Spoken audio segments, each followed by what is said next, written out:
नमस्कार दोस्तों, हमारे चैनल पर आप सभी का स्वागत है। आज रमेश के माता पिता बहुत खुश थे। बेटे की शादी हो गई थी, घर में नई बहू आ गई थी, इसलिए उनकी खुशी का कोई ठिकाना न था। प्रिया और रमेश की शादी को मात्र 2.5 वर्ष ही हुए थे, लेकिन ससुराल में प्रिया का मन नहीं लग रहा था, क्योंकि ससुराल के माहौल में वह अभी भी पूरी तरह रम नहीं पाई थी। उसके सास ससुर पुराने विचारों के थे और वह अभी भी चटाई पर बैठकर खाना खाना पसंद करते थे। पानी हमेशा बैठकर ही पीना पसंद करते थे। उन्हें अपने पारंपरिक तौर तरीके से रहना ही पसंद था। उनका यही लाइफस्टाइल प्रिया को अच्छा नहीं लगता था। उसे लगता था कि इनका कोई स्टैंडर्ड ही नहीं है। अभी तक डाइनिंग टेबल पर बैठकर खाना खाने की आदत नहीं डाल पाए। वैसे तो अच्छे खासे पढ़े लिखे हैं, लेकिन रहन सहन के सारे तौर तरीके पुराने हैं। सास सुबह सुबह नहा कर ही रसोई बनाने पर जोर देती थी, फिर चाहे बाद में खाना बनाने में पसीना पसीना ही क्यों ना हो जाए। इन सब से प्रिया बहुत चिढ़ जाती थी, जिस वजह से वह अपने सास ससुर से ठीक से बातचीत नहीं करती थी। हालांकि रमेश प्रिया को बहुत चाहते हैं और उसका हर तरह से ख्याल भी रखते हैं, लेकिन पुराने लाइफस्टाइल की वजह से प्रिया को अब लगता है कि उसके पापा ने कैसी जगह पर उसकी शादी कर दी। कितने सपने थे उसके विवाह के बाद अपने घर को सजाने के, लेकिन यहाँ तो सासू माँ के अनुसार मेंटेन किए हुए इस पुराने तौर तरीके के घर में उसका दम घुटता है। अपने मायके जाती है तब जाकर उसे लगता है कि जैसे खुली हवा में सांस ली हो। इस बार तो प्रिया ने मन ही मन निश्चय कर लिया था, अब की बार जब भी वह अपने मायके जाएगी तो तभी वापस आएगी जब रमेश अलग घर लेने को राजी हो जाएगा। रमेश से वापस इस घर में आने से साफ साफ इनकार कर दूंगी। आज प्रिया बहुत खुश थी, क्योंकि वह दिन भी आ गया था जब प्रिया को अपने मायके जाना था। प्रिया का भाई उसे लेने के लिए आने वाला था। वह चहकते हुए जल्दी जल्दी अपना बैग पैक कर रही थी। तभी सासू माँ ने उसके कमरे में आकर पूछा, बेटी कितने दिन में वापस आओगी? तुम्हारे बिना कुछ अच्छा नहीं लगेगा, जल्दी वापस आ जाना। प्रिया ने मन ही मन सोचा, अच्छा नहीं लगेगा या अब आपको आराम करने का टाइम नहीं मिलेगा? अब आपके आराम में खलल पड़ेगा और अब घर का सारा काम भी तो आप ही को करना पड़ेगा। पैरों में दर्द होने का ढोंग भी नहीं कर पाओगे। परंतु ऊपरी दिखावे में प्रिया ने कहा, इतने दिनों बाद माँ के घर जा रही हूँ तो महीने 2 महीने तो रहूंगी वहाँ। जवाब सुनकर प्रिया की सास चुप रह गई। आज प्रिया मन ही मन में बहुत खुश थी। सोच रही थी कम से कम अब इन खड़ूस लोगों से छुटकारा मिलेगा। अब तो रमेश के अलग घर लेने पर ही वापस लौटेगी। मायके पहुंचकर प्रिया ने चैन की सांस ली। प्रिया की माँ, भैया, भाभी और छोटी बहन सब ने उसको सिराखों पर उठा लिया। दिन भर बातों से किसी को फुर्सत ही नहीं मिली। हंसी मजाक के माहौल में कब शाम हुई पता ही नहीं चला।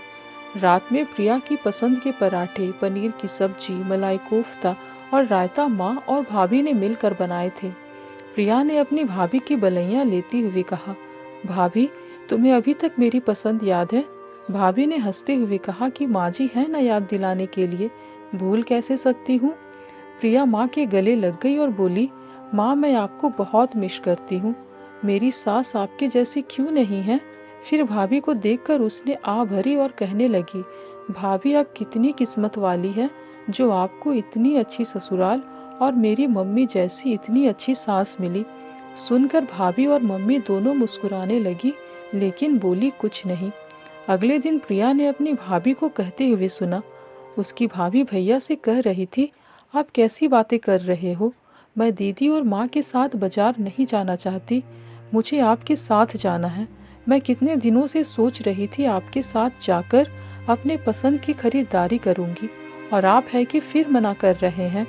मैं सिर्फ और सिर्फ आप ही के साथ बाजार जाऊंगी बस। भैया धीमी आवाज में बोले, दीदी आई है ना तो उनके साथ जाने में तुम्हें क्या परेशानी है? भाभी नाराज होती हुई बोली, वे आपकी माँ है, आपकी दीदी है, आप जाओ उनके साथ, मुझे नहीं जाना। प्रिया इससे ज्यादा सुन नहीं सकी। उसके कानों में भाभी के कहे हुए स्वर गूंज रहे थे, आपकी माँ, आपकी दीदी।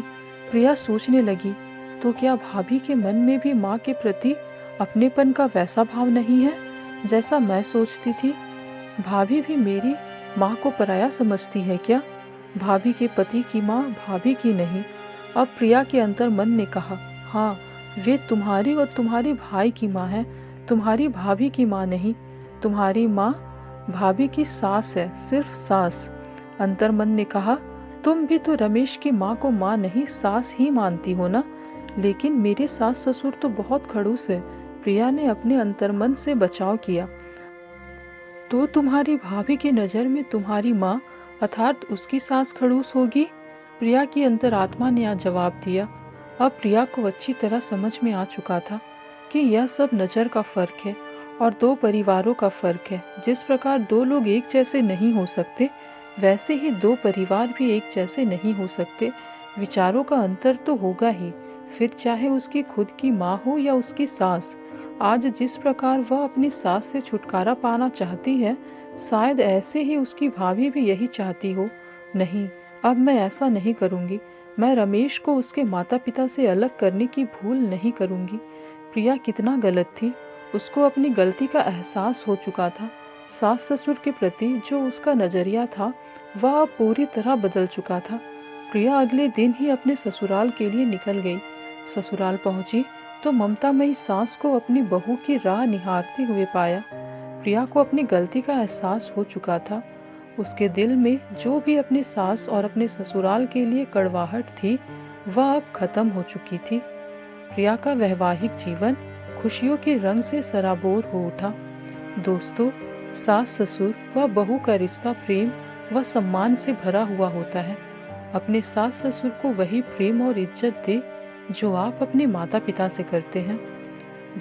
दोस्तों, आपको हमारी यह कहानी कैसी लगी, हमें कमेंट्स में ज़रूर बताएं। साथ ही ऐसे ही वीडियोस देखने के लिए हमारे चैनल को लाइक, शेयर, सब्सक्राइब करना ना भूलें। धन्यवाद।